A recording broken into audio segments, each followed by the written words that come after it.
Oh, look at that. It's great. It's up there. Alright. Hi, my name is IgbarVonSquid. I work at a grocery store. That's a very important fact of this because they make me stay really late, like every night, so I had no time to practice the talk. So please forgive me if things do not quite go how you expect. I do have my little notes here, and I kind of prepared in my head, so it'll be good enough. If I can do this in half an hour, I mean, it'll probably be fine. So yeah, once again, I'm IgbarVonSquid. I joined Girls, Prefabs the like. camera's not tracking. Oh, it's not. Okay, that's fine. Um, 2 years. Well, no, 2 years ago, in VRChat like 3-ish years ago. So I've been around the block. I've done things. Those things include. Oh, that's great. Let me get my laser pointer thing.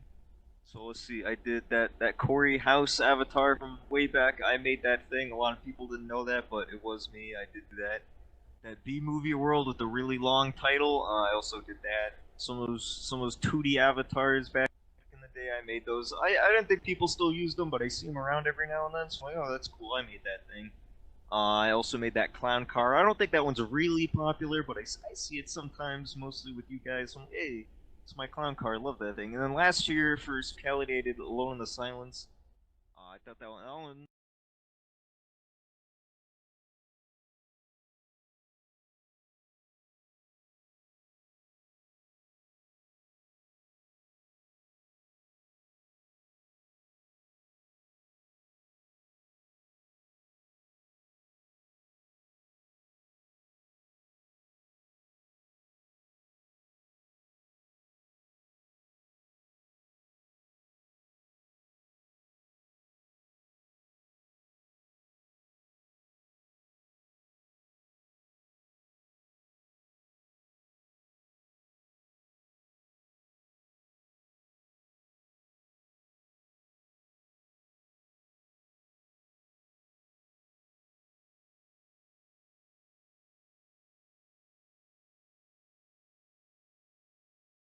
crap. I'm not gonna win if I don't know what the hell I'm doing.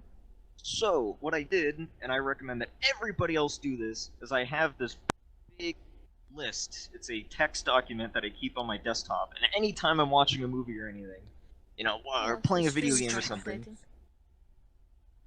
updating. and what I'll do is if I get an idea while I'm sitting around, I'll be like, oh, that's a great idea. I don't want to forget that. And I put that in my lovely, It's lovely not in the list, correct slide, but it'll switch to and the I write correct down slide, like right, when he switches to everything that I can do. So right there, but stuck between whatever the So, hell girls, Igbar PG is supposed to I mean, found out what the and wombo in the background is. It's the road it's not a sign. boulder, it's a rock. Again, Yes. I know what that means. You don't know what that means, but I'll know what that means when I look at the list. Is this one idea called mirror therapy, and that was the start of MIRRIM. I don't know. I didn't include the screenshot in the slide. I probably should have. But I went to like near Automata Flowers one time, and there was like 10 people like standing in front of a mirror. They weren't talking and they weren't moving or anything. It was creepy as hell. So whoa, what if I like took that idea and did something with it? So it turned into mirror therapy, and it was the original idea was pretty similar, where you were like in a room, and then through a series of Easter eggs, you could escape the room, and there was like a cult or something. I don't know. It was weird and like supernatural. Um, but I wasn't. It's like I don't want to go too supernatural because the Devouring released this year, and it's kind of if you do anything too similar to the Devouring, it's going to be compared to the Devouring, and you can't beat the Devouring. And I'm going to talk about that more in a little bit. So in the end, I mulled around with the idea, and then we got. I was like, you know what? Let's go with this. 2001: A Space Odyssey, Stanley Kubrick. It came out like 1968. It's kind of an old movie, but it's a really good movie, and you should watch it, or maybe don't, because it's actually also a really boring and long movie. But it's like the most influential sci-fi movie of all time. So I recommend that if you have the time, you do watch it, and you'll get a little more appreciation for my world. Which, by the way, I totally forgot to say. If you haven't played the world, the rest of this talk's not going to make much sense. But don't leave because I like having you here. I'm kind of spoiling things, but also not really. So don't worry about it. So here's what I learned from the Devouring and some horror worlds in general. We're going to be talking about that in a little more detail than what is on the slide. first of all, jump scares are cringe. Everyone knows this. I don't think it needs to be said, but I'm gonna say it anyway. Jump scares suck. It's not, they're not scary. All right, if I go to your world and I hear like some bass boost, and then there's like some picture of JPEGs you got on Google Images, I'm not gonna be scared. I'm gonna be like, well, this guy sucks. I hate this man. Whoever made this person sucks, and I don't like them. The second point is for MIRRIM specifically. All right, I'm not saying that you shouldn't do ghosts, but this was sort of for MIRRIM, I was like, okay, I can't use ghosts. Why? Because the Devouring uses ghosts. And if I have ghosts, and the Devouring has ghosts, well, the Devouring ghosts are doing better than my ghosts. Because it's, 4 people in 10 months versus 1 man in 2 months. You can't beat the Devouring. You can't beat the Devouring. Alright, that is a fact. And I think a lot of people actually thought the same thing. If you look at, like, the top winners for Speciality this year, none of them were actually similar to the Devouring at all. And I think there were a couple that were a little similar to the Devouring, and then those ones didn't really take off very much for probably similar reasons. Like, oh, why would I play this stinky map when I can play the Devouring for the 50th freaking time? I played it a lot, by the way. I liked it. Now you should know that. So, third point is dying sucks, and especially permadeath. One of the things I don't like in just VRChat World in general is dying. That's a really awful experience because, fail conditions in general, if you have to repeat progress, that sucks, alright? That sucks in any video game, but I feel like in VRChat especially, because we're not really game devs. We're not game developers. We don't know human psychology that well. We do our best to kind of make it fair, but we're not always going to get that right. So the Devouring, I feel like, did actually get that part really, good, where if you die, you do have to repeat some parts, but it's not too bad. It feels a little unreasonable at times, but that's my opinion. Right? The Devouring's still good. I like the Devouring, by the way. Did you guys know that? I just want to make sure.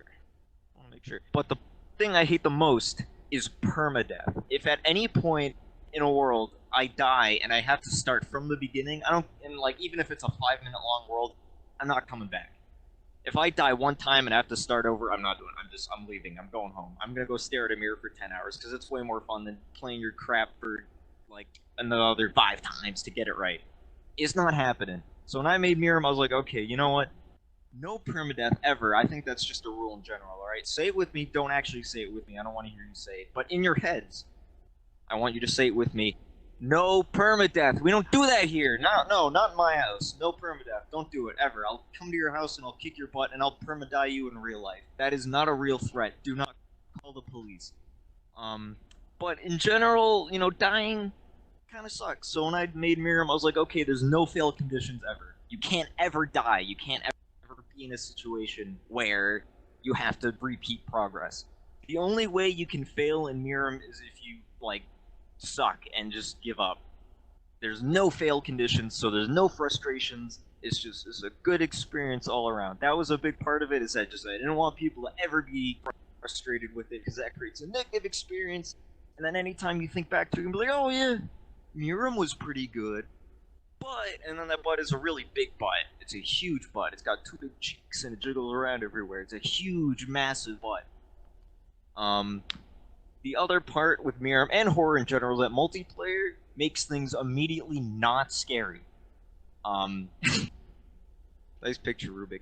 That really holds true for, anything in general. A lot of times when you see horror games, they're not usually multiplayer. I think, Phasmophobia was probably the only multiplayer horror I've seen. And it's just, you watch them on YouTube, and it's constant jokes. Nobody playing that game is ever scary. It's constant jokes, it's constant memes. That holds on for any serious work in VRChat. Anytime I'm playing a map in VRChat with friends, it is comedy central. We are cracking jokes. We are making fun of NPCs. We're making fun of voice acting too. We're gonna rag on absolutely everything. We're not scared or immersed in the slightest. So I said, okay, multiplayer out the window. We don't need that here. Not in this map. That didn't really pan out how I wanted. A lot of people didn't like that, and I think that's fair. But I think it did help a lot to make people immersed in the experience, because now it's like, oh, I'm by myself, and that really works well story-wise, and also helps to kind of make you scared. Like, oh, I'm by myself, literally, and story-wise, that kind of thing. Next part is that puzzles can really bog down an experience. This one was not. This one is not in line with the Devouring. Those puzzles were great. I really liked them. The generator did screw up a lot of people. I solved it in like 2 minutes. So I'm not bragging or anything, but I solved it in like 2 minutes. Just wanted you to know that. But in general, I feel like some people are really bad at coming up with puzzles. Like, they make them way too hard. It's like, oh, it should be obvious, but then it's really not obvious. So then you get stuck on a puzzle for like half an hour. You don't know what the hell's going on, and you just want to play the friggin' map, but I gotta solve this stupid puzzle first, and I hate puzzles personally. So it's like, okay, I gotta have puzzles because you kind of need to slow down the player, but they're gonna be really, really simple puzzles. So a lot of my puzzles were like, oh, here's a colored thing, and you have to put this other colored thing in the same color. A 5-year-old could solve it. A colorblind 5-year-old could solve it. If you were colorblind completely, you only have like 4 options. So you could totally, if you were completely colorblind, you could be like, okay, let me check this one and put it in the hole. Oh, no, that doesn't work. Okay, try this other one. You only have to do it like 4 times till one fit in. And then, oh, now you only have 3 options. You can try them in the other holes. Like, would have worked. Totally fine. You could be a complete idiot and you could have solved that. You could have been colorblind and you could have solved those puzzles. Easy peasy, lemon squeezy. The big point, it doesn't seem like a big point because it's 2 words, but this is a big point. Sound design is really super important. Especially in the Devouring, the sound design was just amazing. Like, the random sound effects I would play, like the knocking on doors or like footsteps that you hear above your head at times. Oh my god, that was so good. That's the kind of thing that really, really makes a person scared. Because what scares them is not the ghost right in front of their face. It is the thought that there's something out there that they don't know about. Because what really scares people on a psychological level is the fear of the unknown. So when you have all these sound effects, where it's like, oh, I'm not alone in here, but there's a sound and I don't know what it is, that freaks you out the most. So I played the Devouring like so many times for speedrunning purposes, and the ghost is immediately not scary.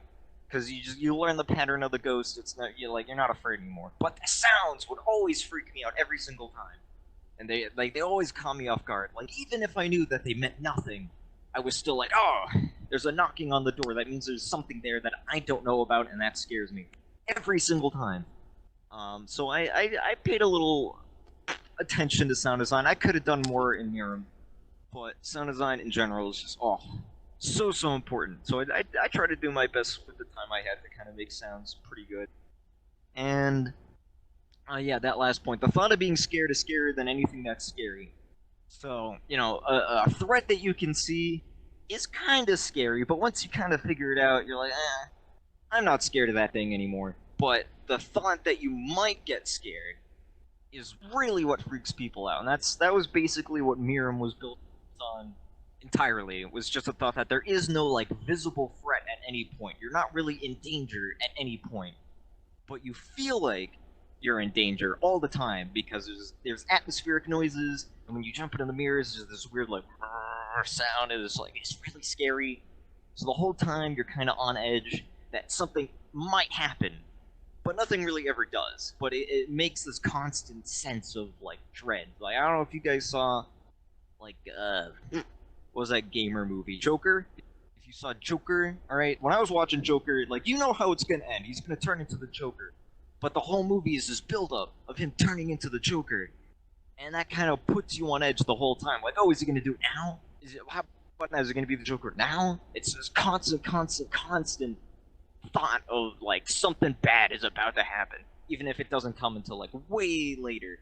Way later. That's what really builds the suspense. That, to me, is the scariest thing, is when you don't really know when the bad thing is gonna happen. So, here's the actual, like, Post-Mortem. I talked about it a little bit just now, but let's see. Yeah, I should have had multiplayer. This was a big complaint. I think it kind of kicked my own butt with that one, because some people were like, "Yeah, I want to play with friends," and most people are like cowards, and they're like, "Oh, it's a horror world. I'll play with friends," and then they see they can't play with friends. They're like, "Okay, I'm not gonna play it because I'm a cringe-ass nay-nay baby, and I'm absolutely not going to play horror by myself. Cringe. The other part is sometimes you just want to play friends, you want to have an activity, that's fine, I totally get that. But if you're like, it's too scary for me, embarrassed. You should be embarrassed. Let's see, so thriller is either very scary or not at all. So I would describe Mirror more as a thriller than a horror, just, the points I said before.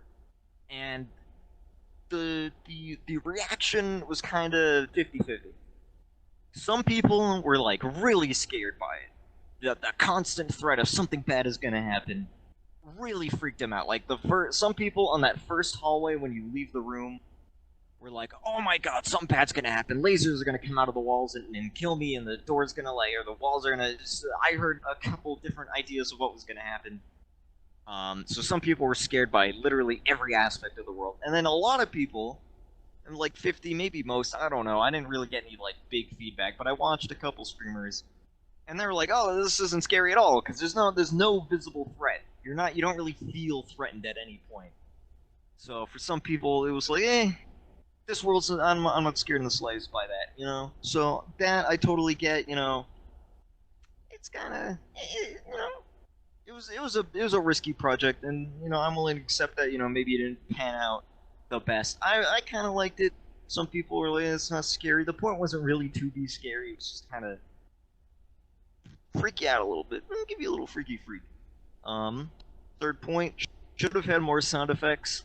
So I didn't have time to really include Devouring like sound effects, like to make you feel that you weren't alone. I would have really, really liked to, but you only have 2 months to do it, and I had to spend a lot of time doing other crap.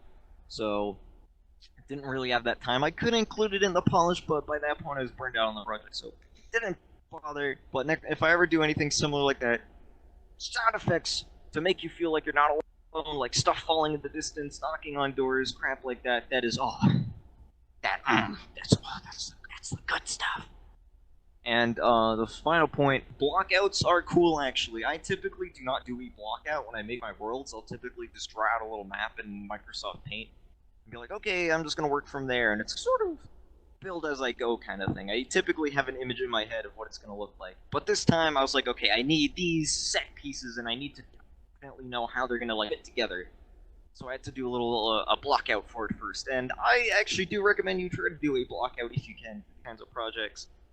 My big advice is that the block out is literally a block out. I spent a little too much time trying to get like the measurement of the rooms perfect when really the shape was more important. So, just in general, if you're going to do a blockout, do not take that as a final piece. Just say, like, okay, this is what it will look like, and then you're going to delete it later, and then that really helps to be like, okay, I don't need to spend too much time on this, just get a basic shape on there. So that's my advice to you. There's probably some other stuff that I forgot, but again, I work at a grocery store, and I didn't have a lot of time to, like, really sit down and think about it. So, the final piece of this lovely talk is udon. Yeah, it's a little picture of udon. The food. Get it? It's not actual udon. It's the food one. It's not funny. I know. I'm sorry. So yeah, I had to use udon. That was a requirement for everybody. You had to use udon. And here's the problem with udon. The big problem is that the community of people who use udon look like this freaking thing. Oh, just use udon sharp. Like, excuse me, that's not what I asked. I want to know how to use graphs, stupid. Don't tell me to use udon sharp, stupid. Oh, sorry, I'm pissed off. I am genuinely pissed off about this, because anytime you want help on udon graphs, people just tell you this. Yeah, just use udon sharp. It's like, no, I don't want to use that. No! No! I'm having a meltdown on my talk right now. I'm embarrassing myself. But the point is, I don't want to use udon sharp, and many other people don't, because you have to learn freaking C# first. It's a prerequisite. You can't just use udon sharp. Alright, I'm not a programmer. Alright? I went to a 2-year college. I don't know how to program. I work at a grocery store. If I knew how to program, I'd be having a better job. I'd be working at Facebook or something. Jeez. So here's the crappy part of udon graphs, though, is that they have all of these bugs that no one really runs into because, again, everyone uses Udon Sharp. Maybe like 5 people on the entire planet that even bother to use graphs. So it has all these weird, wacky bugs that nobody knows what to do with.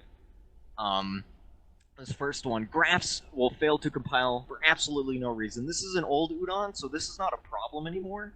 But like the original Udon graphs, oh my. So when I made like Lolly Sanctuary, that was my big Udon learning project.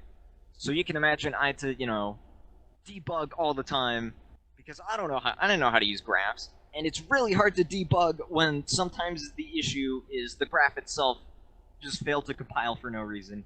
And there's no indication that it happened.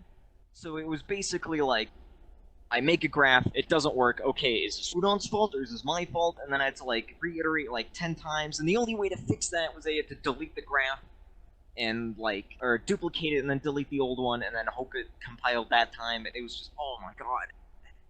If this was still a problem throughout Spookality, I wouldn't have even bothered. I wouldn't have even made MIRRIM. I would have just quit right there because there's no way you can make anything when the graphs do not compile for no reason. It was baloney, and that was an issue for like 8 months. 8 months! And you know why it was an issue for 8 months? Because everyone uses Udon Sharp, so nobody complained. Ugh. How I loathe Udon Sharp. Here's the thing, though. I do actually like Udon Sharp. I think it's great that people can make stuff with it. It's just, in some ways, it feels like it's almost detrimental, because now nobody's using graphs. And the people who do use graphs have to deal with all this baloney. So it's like, ooh, that's not great. The second one, so wait, no, this first one did get fixed. I think the first, 2 weeks after the contest was announced, this was still an issue, but it got fixed pretty quickly. That was in the works for a while. It was like an open beta at the time, so it wasn't a big deal for the contest. But, Udon prefabs will lose their reference. This is not just a graphs issue, this also affected Sharp people, is that you would have a prefab, with an Udon thing on it, and you'd have it try to reference something else outside of the prefab, and then you go into play mode or you compile the thing, and then the prefab is like, oh, I've never met this man in my entire life, and it would completely forget what it was referencing every single time. So, for one thing, I had this whole complicated, hand tracking system, so you could, push the buttons with, a collider on your hand, but that meant I had to, on each button it had to reference the hand collider, and, at first, I was like, hey, this is a great system, but then I ran into this. I was like, oh, frick. So at first, I thought I had to give up on the whole hand collider system in general, but then I remembered, oh yeah, I can just include it into the prefab itself. Not ideal, but what can you do when that's a big issue? This one I hated. So making a new variable with the same name as a deleted variable will just soft lock a graph. This one, it's so weird.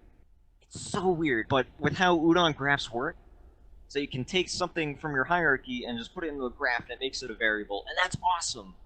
But the problem is that if you drag it from the hierarchy, it makes it a game object. So normally you have to click on it first and then drag in a specific component, like an audio source or, whatever, an animator.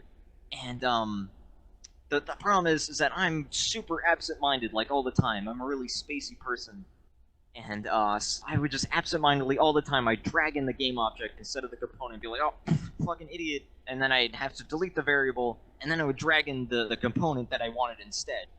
But the issue is that when you do that, it makes the variable the name of the game object. So it had a game object variable before, and now it has this component variable before. And now it's like, oh, it didn't actually, delete it correctly. So now there's, 2 variables in the code that share the same name, and then once you go into play mode, the graph is like, I don't like you anymore, and it's soft lock, and I can't do anything with it. And at that point, I have to restart Unity, or delete the graph and start over. Or, duplicate the graph so it recompiles, delete the old one, that kind of baloney again. And so it didn't come up too often, but it happened enough that it pissed me off. So that was awful. Really hated that. This one here couldn't even set strafe speed. This one definitely upsets me. Definitely upsets me. You kidding me? Udon's been out for a year and you couldn't set the strafe speed until 2 weeks ago when the contest is over. Kind of poopy. I don't know. It's not a big deal, but one of the things I did in MIRRIM is that I would lock the player in place at certain points. So like when you get ejected out of the airlock and you're floating in space, part of the trick is that you're just locked into place. And I would do that by just setting your speed to 0.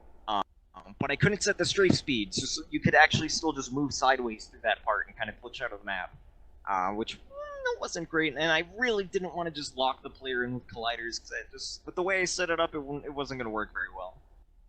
And the final worst offender, I mean, it's only in one case, but like, this is what I'm talking about when I'm complaining about Udon. Like, look at this! Like, this doesn't work. But this does. I mean, obviously this is just a cropped version of the graph, so you don't really know what's going on. But it's like, why would this not work? Why is it suddenly this doesn't... Like, I had to have Orel's explain this one to me like 5 times and I still didn't get it. I don't know what the problem was, and I was ready to poop my pants trying to figure out why it wasn't working. So, yeah, Udon graphs, like, it's fun, but then you run into this baloney, and I want to die. So we are nearing the end here. It's got like 5 minutes left, so that's no problem. So in conclusion, Udon graphs, they're fun, but they're kind of frustrating. Let's see, the lack of any real documentation kind of sucks. So like getting into graphs is really hard because there's no real explanation for what the heck you're doing. The lack of just about anybody who actually knows how to use graphs is the real killer. So if I want help for graphs, I can't just go into the Udon channel and be like, hey, how do I do this? Because everyone's going to be like, hey, just use Udon Sharp. It's like, just kill me now. So I want to especially thank Arels for this one, because he explained a lot of this Udon graph stuff to me. He's a smart man. He did this whole convention. If you didn't know that, he made the convention. Very cool. Very epic and very cool. I want to emphasize that point.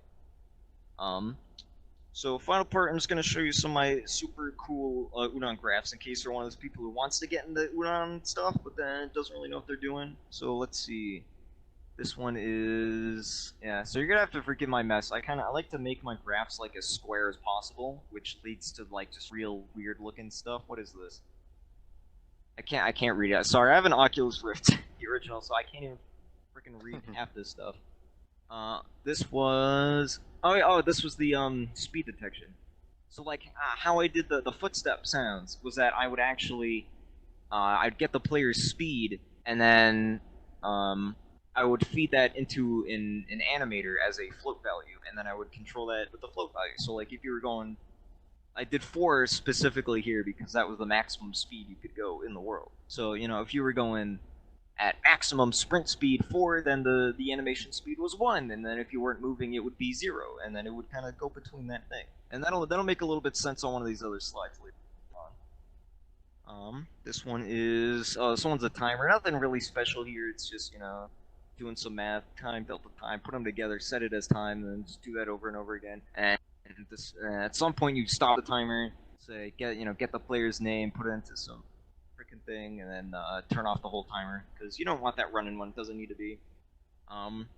Here's how I did the rotating room. So down here, this is what it actually looked like. It was basically a big seesaw, and as you go across the room, it kind of rotates around you.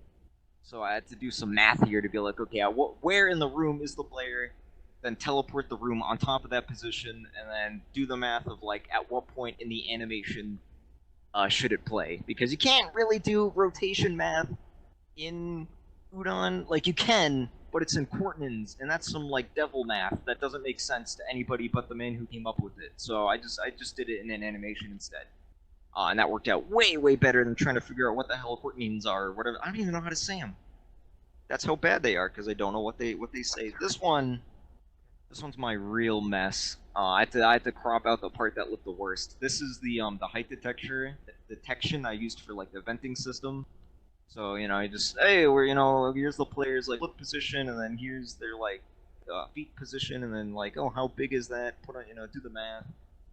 There's some stuff up here of like setting a variable, and then oh yeah, there's also the flashlight stuck on the player's head position. So I literally just grabbed it and put it straight on their head. So you know, and then there's some stuff on the side that I cropped out because they're not important. And the talk is almost over. The time basically ran out. So just the last thing. Animators are awesome. You should use them. Even if you're using triggers, Udon graphs, Udon Sharp, whatever, you can do this cool trick where if you have the animator on the same object as like a trigger or an Udon graph, then you have this option to like add this little bookmark to make a little animation event, and then near the bottom you have this option for send custom event, and then it looks like this, and then the string name is the name of the event, and then you can put that into the graph itself or the trigger or whatever have you. So you can trigger something directly from an animation. So this is actually the second half of the footstep detection system, where so it's a looping animation that plays, and every time it hits this bookmark, it says, okay, pull from an array or a sound effect, and then just play it at the source. So that's the second half of footsteps, and that's basically the whole talk. Here's a nice picture I put up. So I'm done. Bye bye, and I leave you with the question: would you look at this man for $18 trillion? You don't have to answer. I already know the answer is no. Okay, thank you. I don't know if we really have time for questions, but I don't imagine there are many questions.